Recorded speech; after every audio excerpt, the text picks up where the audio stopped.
Apa kabar semua? Sehat. Jangan loyo. Ini ada muka lama nih. Muka lama rasa baru atau rasa lama tapi muka baru? Alhamdulillah, rabbil alamin wa bihi nasta'in wa ala umuri dunya wa din wassalatu wassalamu ala asyrofil anbiya'i wal mursalin wa ala alihi wa sahbihi ajma'in. Marilah sama-sama kita mulai dengan membaca basmalah. Di sini ada siapa aja? Coba kenalin.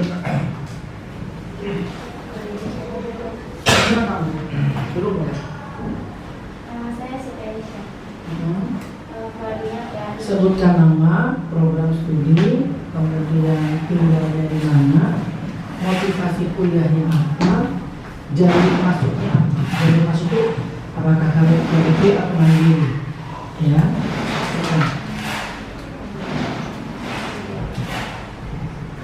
Perkenalkan, nama saya Siti Aisyah. Prodi saya PAI.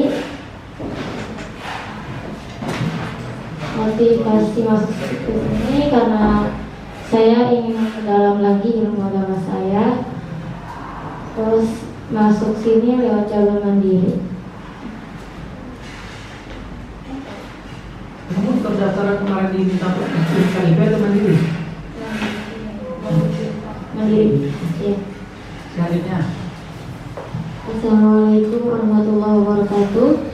Nama saya Nabila Fitri Aldia. Saya program studi PAI. Motivasi masuk ke sini karena dekat dari rumah. Dari rumah. Terus jalur mandiri. Jalur mandiri. Oke. Silakan. Assalamualaikum warahmatullahi wabarakatuh. Nama saya Nita Syifa Rahma, biasa dipanggil Nita. Ngambil program studi hukum ekonomi syariah di sini. Motivasinya biar buat memperdalam ilmu agama sama ilmu ekonomi. Assalamualaikum warahmatullahi Ilmu agama wabarakatuh. sama ilmu ekonomi. Ya. Oke. Nama saya Raihana Rauda, ngambil jurusan PAI. Jalurnya apa kamu tadi? Mandiri. Terus? Assalamualaikum warahmatullahi wabarakatuh. Waalaikumsalam warahmatullahi wabarakatuh. Nama saya Raihana Rauda, ngambil jurusan PAI.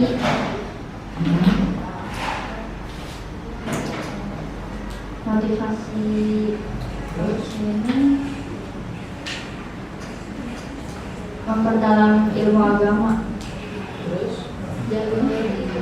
Terus?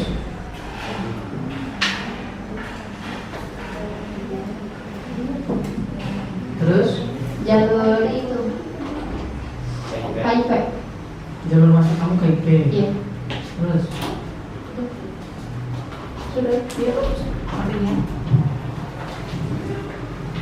Assalamualaikum warahmatullahi wabarakatuh. Nama saya Fabia, saya dari Prodi PAI. Masuk saya di sini dari jalur KIP. Motivasi saya masuk sini karena kampus ini dekat dengan rumah saya. Motivasinya karena kamu dekat. Oke. Ya. Terus? Motivasi saya masuk. Assalamualaikum warahmatullahi wabarakatuh. Nama saya Syara Monika. Saya ambil Prodi PAI. Motivasi saya masuk ke sini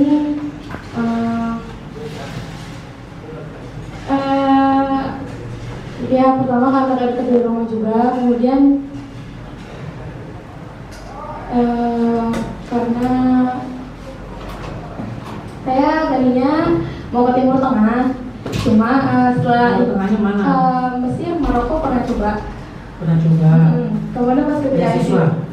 ya, ketika istimewa tasfiyah kemarin, pada dulu belum ditakdirkan mungkin. Jadi kalau mau coba kan tahun depan. Jadi saya pilih gitu. Oh, jadi kalau mau coba tahun depan. bisa ke sini. Jadi kalau tahun depan ternyata diterima keluar dari sini. Kayaknya udah bakal betah. Yakin. Insya Allah. Mana pola sukses? Nanti akan dijelaskan pola sukses itu apa. Ini kalau kayak gini saya harus gimana? Nanti copotnya, kalau saya suruh copot, cuma maksudnya jangan diulang-ulang terus, ya. Itu udah diomongin waktu itu di sana. Oke, selanjutnya.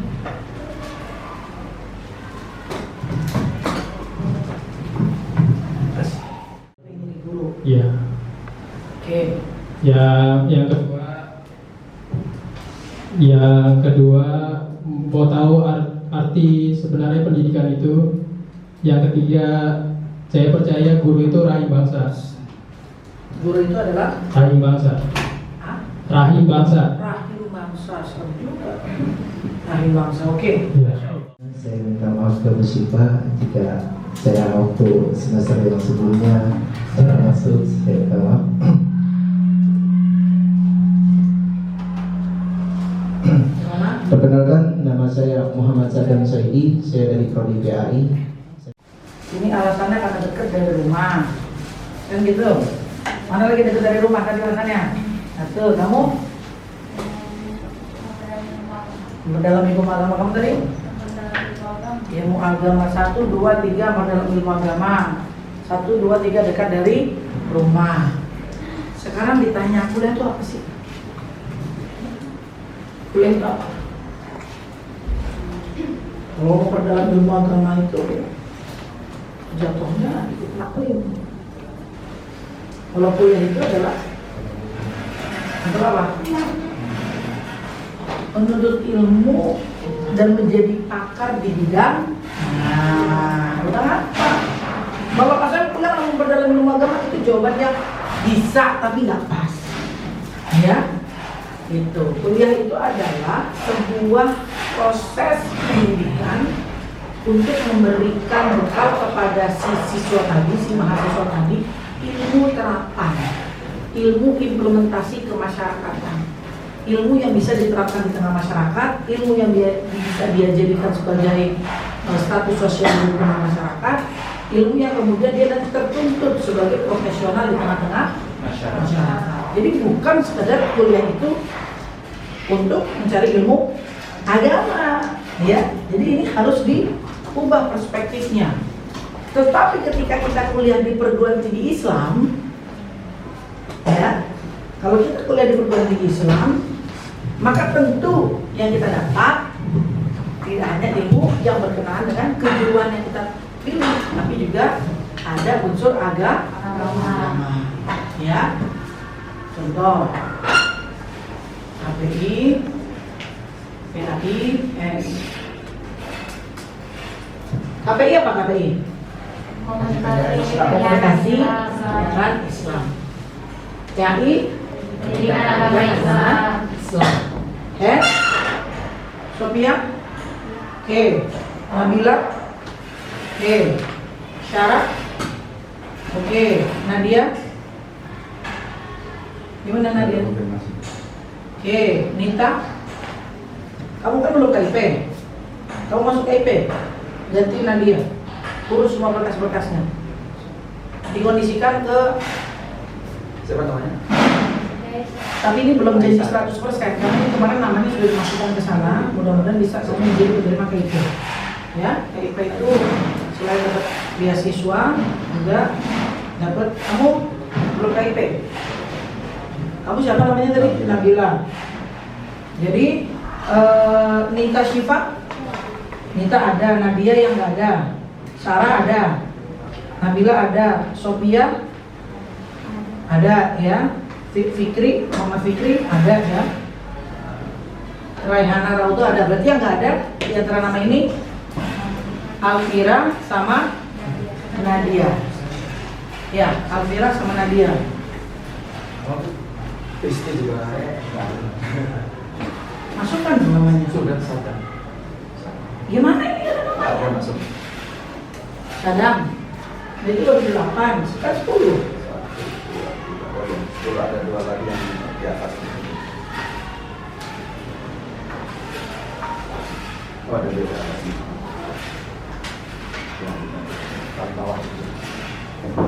Prisi, mengandung. kemudian Muhammad Sadam. Oke, berarti yang nggak ada Prisi, Nadia, Alfira, Siti Aisyah dikondisikan untuk menggantikan siapa yang perempuan, langsung dicatat Pak. Siapa yang belum KIP lagi? Sudah? Oke. Yang dua nanti cari yang itu. Nah, kembali lagi ke sini ya. Siapa yang PAI tadi? Siapa bisa mendefinisikan? Tangan. Siapa bisa mendefinisikan apa itu prodi PAI? Kan milik PAI itu. Kalau bisa mendefinisikan dong, apa itu PAI? Ayo. Ayo. Paling banyak yang milik PAI. Ayo.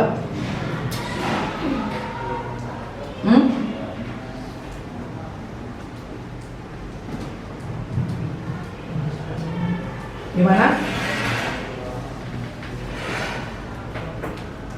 Gimana? Gak ada satupun. Mendeskripsikan, tahu deskripsi? Deskripsi itu menceritakan apa itu PAI. Coba kamu, kan kamu yang sudah pernah kuliah. Hah? Saya waktu itu KPI. Kamu KPI, coba sebutin apa itu KPI. Sekarang ambilnya apa? PAI. Kenapa berubah? Karena kan KPI cuma malam doang, nggak bisa pagi. Bisa kalau untuk KIP bisa. KPI pagi. Nah. KPI bisa. Kamu apa itu KPI? Komunikasi penyiaran. Iya, jelaskan tentang prodi KPI. Yang kamu tahu apa itu KPI? Bismillahirrahmanirrahim. Sampaikan pesan dakwah baik secara langsung verbal maupun non verbal. Kemudian PAI, apa itu PAI? Pendidikan. Pendidikan itu adalah mahasiswa dididik, dibina, dibekali, mempelajari ilmu-ilmu kependidikan agar dia bisa menjadi guru, di mana ilmu-ilmu itu berbasis ilmu umum dan juga ilmu Islam. Jadi dilihat kata depannya, bukan lihat kata Islamnya. Karena lihat kata Islamnya jatuhnya seperti hanya seorang dai. Nah, bicara dai berarti seakan-akan cuma ceramah. Padahal ceramah itu adalah bentuk dakwah yang menjadi salah satu bagian bentuk dakwah saja. Padahal dakwah itu banyak bentuknya, nggak cuma ceramah. Gitu. Kemudian yang HES, apa tuh HES? Hukum Ekonomi Syariah. Berarti orang yang memilih jurusan ini akan belajar, akan dibekali, akan dibina dengan ilmu-ilmu hukum ekonomi, tapi berbasis umum dan Islam. Kenapa ada Islam? Kenapa ada syariah? Ketika kita sekolah atau kita kuliah di lembaga pendidikan yang umum, seperti contohnya di Trisakti ngambil jurusan hukum ekonomi atau hukum pidana, hukum perdata. Kalau di luar itu namanya sebenarnya hukum perdata. Tapi di Trisakti hanya belajar ilmu-ilmu hukum secara umum, teorinya umum semua. Gak pernah dia belajar ayat-ayat Al-Quran yang berbasis hukum. Tapi kalau di lembaga keislaman, kamu belajar dapat dua.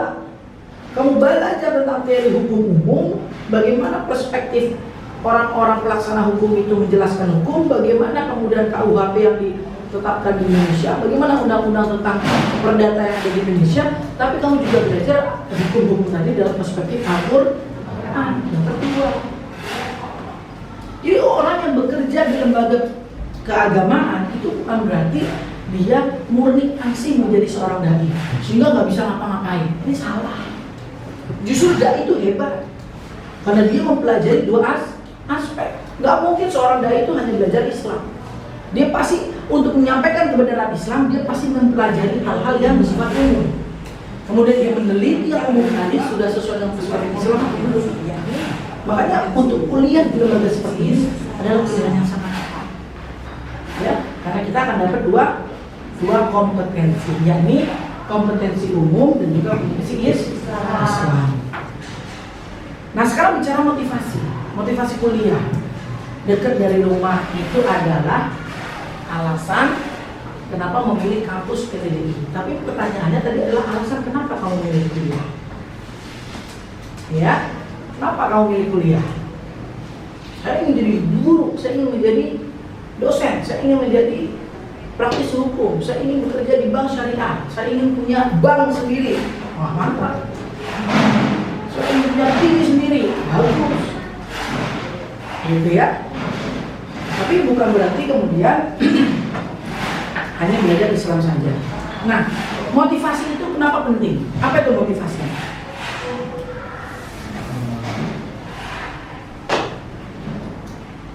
Ini gimana sih panitia?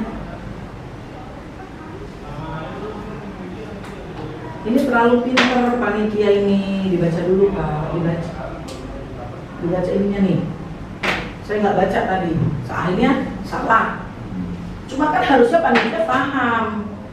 Namanya ini whiteboard, berarti harusnya bisa dihapus. Ini namanya lemah akal. Kalau lemah akal, ini kan harusnya anak SD yang dikasih tahu soal itu. Oh, itu udah namanya maha, tahu maha? Allah maha besar, Allah maha kuasa, Allah. Kenapa Allah disebut pakai maha?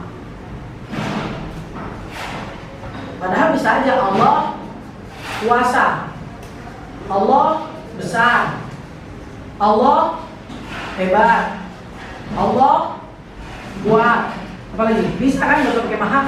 Tapi kenapa Allah maha besar, Allah maha kuat, Allah maha hebat? Kenapa pakai maha?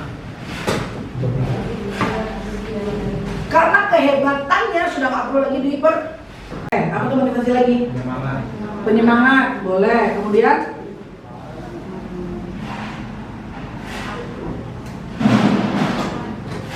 reason, alasan.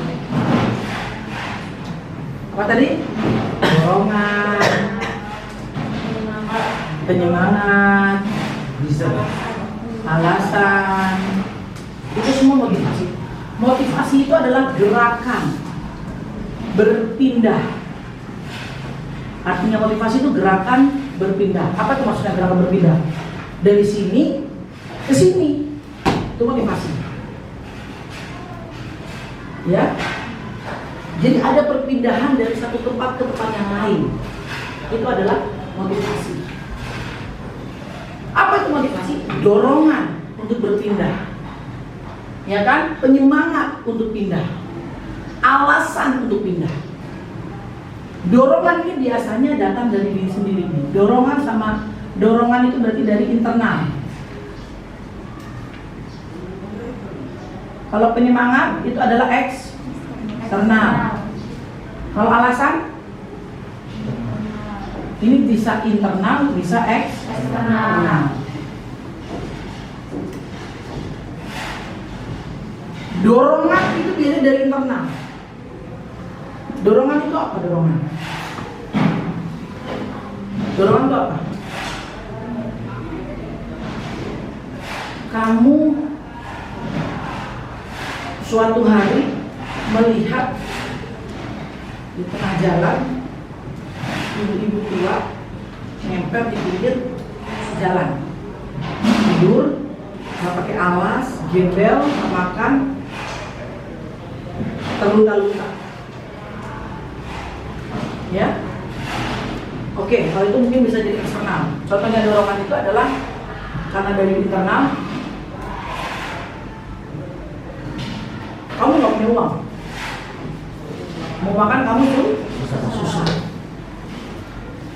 ya kan? Atau minimal kamu cuma punya uang tapi cukup untuk makan. Dan pengen mau beli motor, pengen mau beli mobil, pengen mau beli rumah, tapi kamu nggak bisa. Sehingga kamu merasa marah dengan diri sendiri, kamu nggak bisa. Nah itu disebut dorongan. Ada sesuatu yang membuat kamu merasa butuh terhadap sesuatu. Kamu merasa gak bahagia dengan keadaan itu. Kamu gak bisa terima dengan keadaan kamu yang serba kekurangan. Sehingga kamu terdorong untuk apa? Untuk bergerak. Harus kerja, harus ngapain, harus apa. Seperti itu. Ya, itu disebut dengan dari dalam. Penyemangat itu biasa dari luar. Ya kan? Nah, orang tua membiayai terus, kemudian kita juga ikut hitung berapa biaya yang dikeluarkan oleh orang tua gitu ya. Sehingga kita merasa, oh nggak bisa nih, orang tua udah ngasih banyak banget buat kita. Ya kan, kalau masih banyak banget. Sama kayak anak saya kemarin, WA, aduh mami. Jadi dia kan sekolah balap. Sebulannya itu udah 15 juta. Kemudian dia apa? Harus fisik. Fisik itu karena kalau orang balap itu olahraga. Balap itu kan sesuatu yang termasuk di olahraga. Kalau nggak pernah fisik, nggak pernah olahraga, nggak pernah pembentukan otot, masa otot, maka dia nggak akan bisa. Maksudnya akan cepat lelah bawa motor itu. Lagi baju yang dipakai itu kan baju balap itu kan panas, ya. Terus kemudian sekali lap, satu lap itu sekitar 1,5 kilo. 1,5 kilo harus ditempuh dalam waktu 50 detik. 1,5 kilo harus bisa ditempuh dalam waktu 50 detik. Kalau tidak olahraga nggak akan sanggup badannya. Sehingga dia harus tidur juga. Harus ikut biaya lagi. Ya, seminggunya 500 pembinaan fisik. Berarti kalau sebulan 2 juta. Kosnya sebulan 2 juta. Makannya sehari 50.000. Itu 50.000 aja katanya kurang karena makannya banyak. Saya bilang bodoh amat. 50.000 cukup nggak cukup, harus cukup.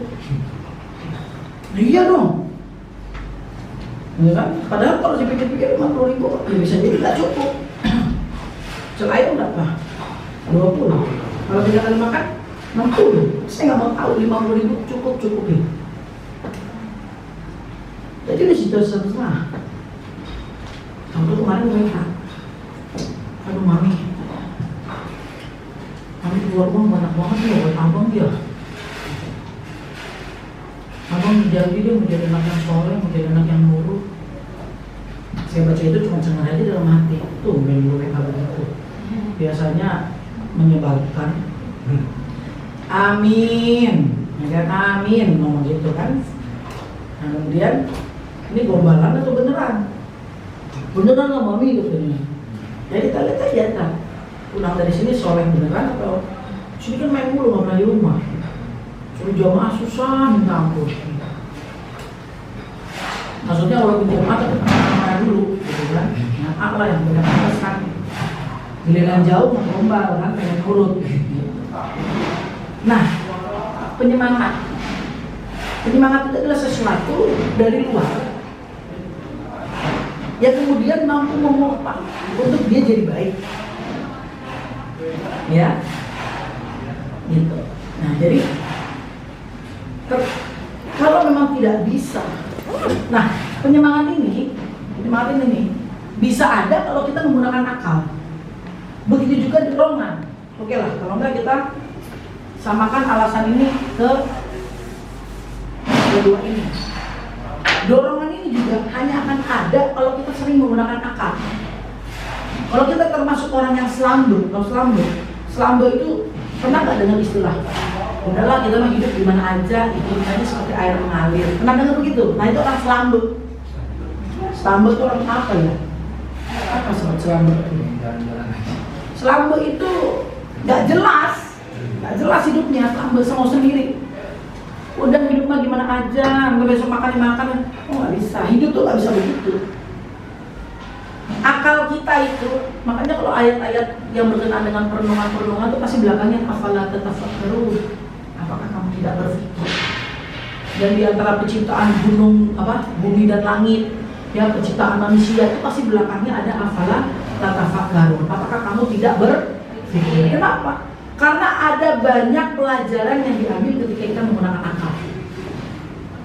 Orang yang sering menggunakan akal, setiap hal di dalam dirinya itu bisa menjadi alasan, dorongan untuk dia berbuat. Orang yang menggunakan akalnya bisa melihat segala sesuatu di luar dirinya sebagai penyemangat untuk dia berbuat.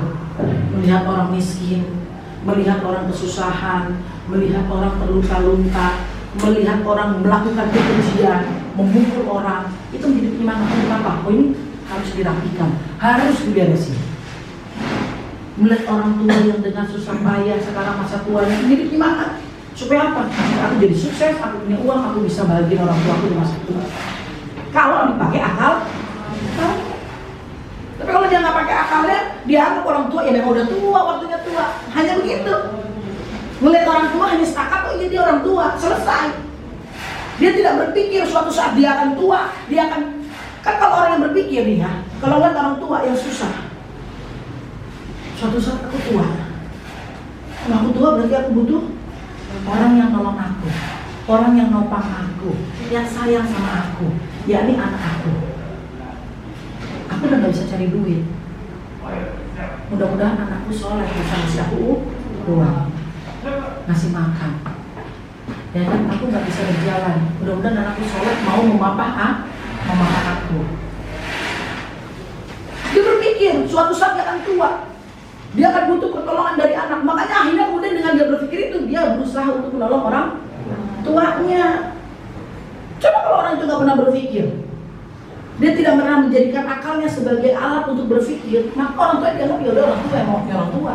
Kalau ngeliat orang mati pun, ya udah memang waktunya mati. Padahal kan nggak gitu. Kalau dia menggunakan akal dan melihat orang mati, suatu saat aku mati. Nanti bekal apa yang aku siapin?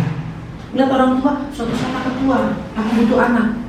Maka sekarang kita juga hadir untuk orang tua kita, ya kan? Atau misalnya sekalian ada yang pernah sedang bekerja, lagi bekerja, langsung berubah jadi mahasiswa, sebelumnya bekerja. Muslim misalnya kamu bekerja, sekarang bekerja kan? Contoh yang bekerja, jangan sekedar mentang-mentang, oh saya bekerja, kamu bekerja. Bodo amat lah, mau bos gue, mau untung, mau rugi, bodo amat.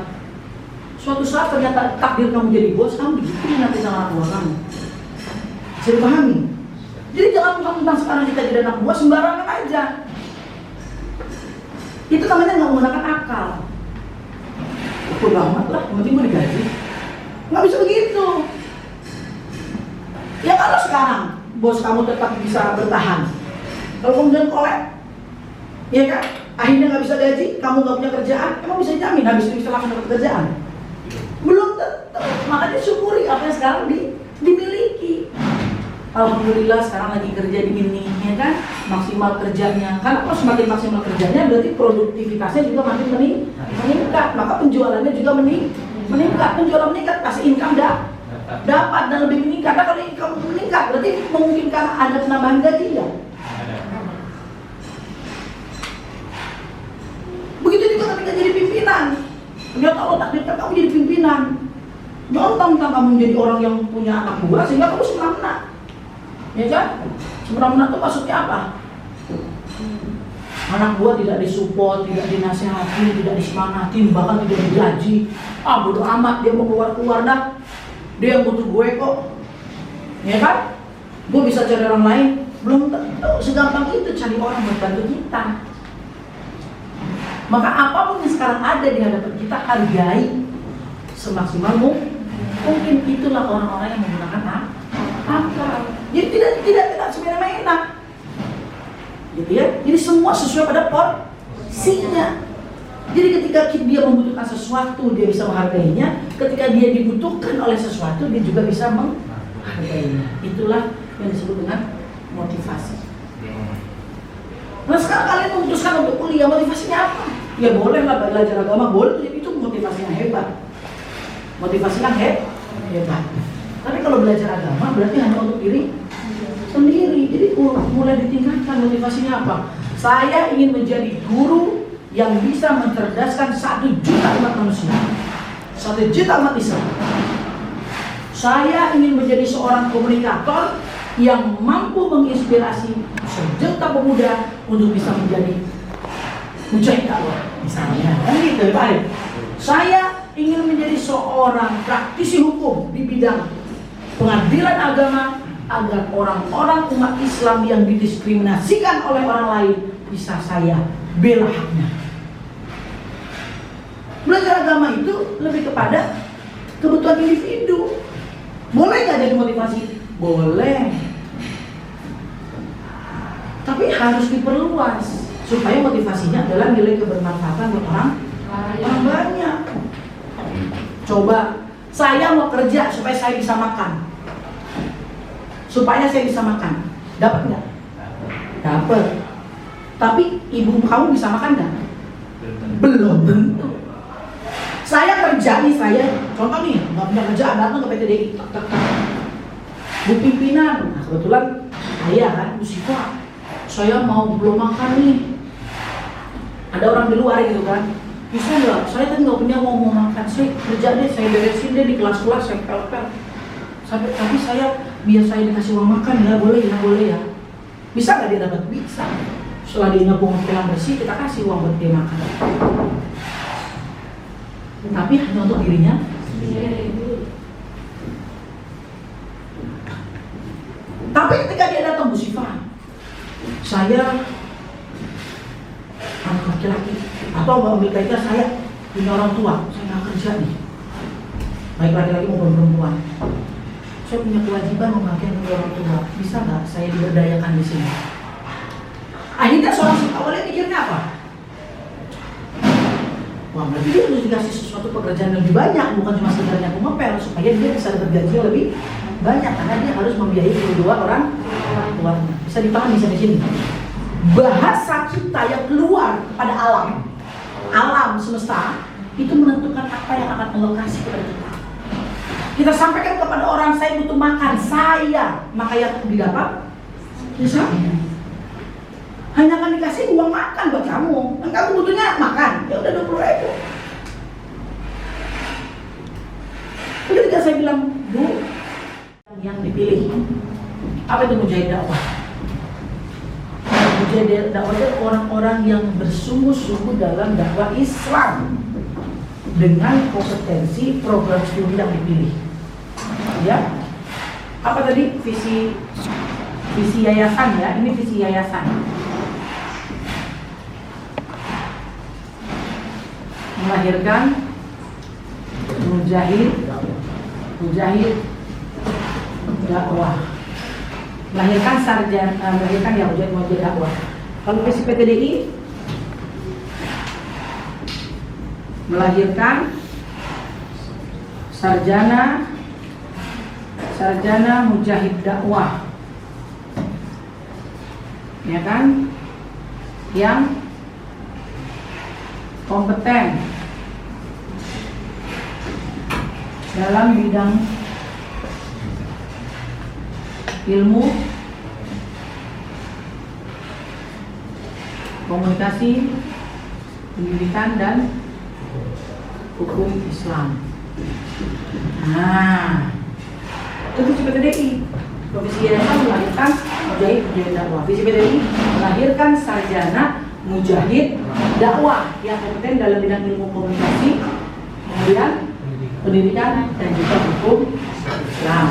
Kemudian misinya menyelenggarakan pendidikan tinggi yang kompetitif, inovatif, aktif, ya, supaya mahasiswa itu bisa berdaya saing, punya ilmu. Dan insya Allah kurikulum yang nanti akan kita lahirkan, yang sudah kemarin dirapatkan, akan menopang kompetensi mahasiswa itu sampai tingkat praktisi terapan. Jadi mampu berdaya saing, mampu langsung mempraktikkan ilmunya di tengah-tengah masyarakat sebagai profil program, sesuai dengan profil program studinya masing-masing, profil lulusan program studinya masing-masing. Ya, siapa pendiri PTDI? Pendiri PTDI itu adalah Profesor Usmani Al-Hamidi.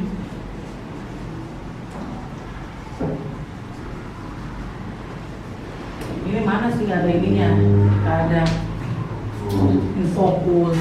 Ini ditampilkan di sini. Pendiri itu Profesor Usmani Al-Hamidi. Ketua yayasannya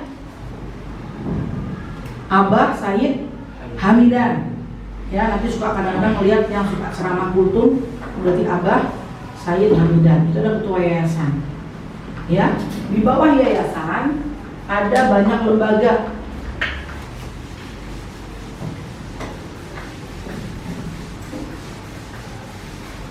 Di bawah yayasan, ini yayasan, ya, di sini